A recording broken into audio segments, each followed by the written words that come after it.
আল্লাহুম্মা আমিন। আমার ভাইরাম, তুমি আমি সবাই মাওলার দরবারে আসামি চক্ষুটাকে বন্ধ করিয়া মাথা বাড়ার নিচা করিয়া আসামি কাঠ গলায় যায়, এমনিতেই মুখটা শুকো হয়ে যায়, মাথাটা নত হয়ে যায়।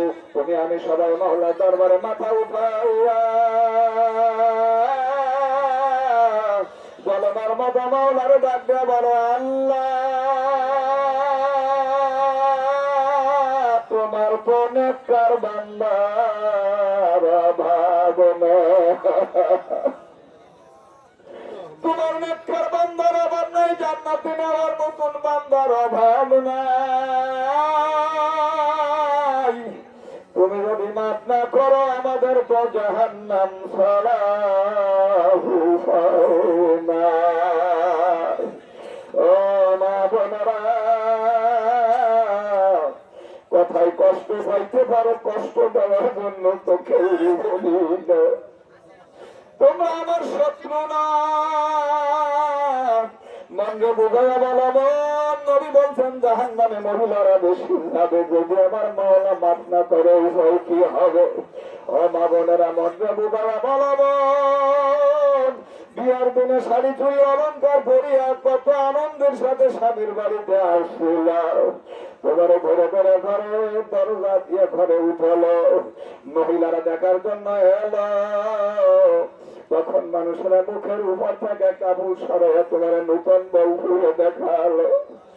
একদিন তোমার নূতন বউ হিসাবে দেখালো, তোমার মৃত্যুর পরে চাদর দিয়া দেখে আবার সবাই খবর দিলে কানতে কানতে আসবো, তখন আবার তোমার মুখের উপর থেকে চাদরটারে সরাইয়া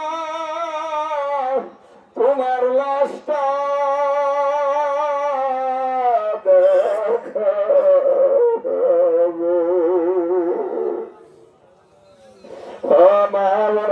খেয়াল করব আর কয়েকদিন দুনিয়ায় থাকবি,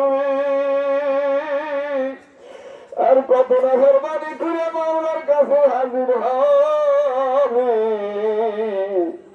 যে ঘরের দরজা দিয়ে সাজা খোঁজা অবস্থায় তোমার নতুন বউ হইয়া কাদর করে ঢুকাইছিল, মরার পরে অলঙ্কার গুলো খুলে রেখা দিল, তোমার রেখা দিয়া তোমার কাপড়ের কাপড়টা ভরাইয়া তোমার হাতে গলা খাইয়া না খাইয়া তুমি কত মাল সামানা বানাইছিল তোমার সংসারের থেকে তোমার বের করা, এই ঘরের দরজা দিয়া নূতন বউ হইয়া ঢুকলা, ওই দরজা দিয়া তোমার লাশটা বের করে তোমার খেতাইয়া সাড়ে সাতের ঘরে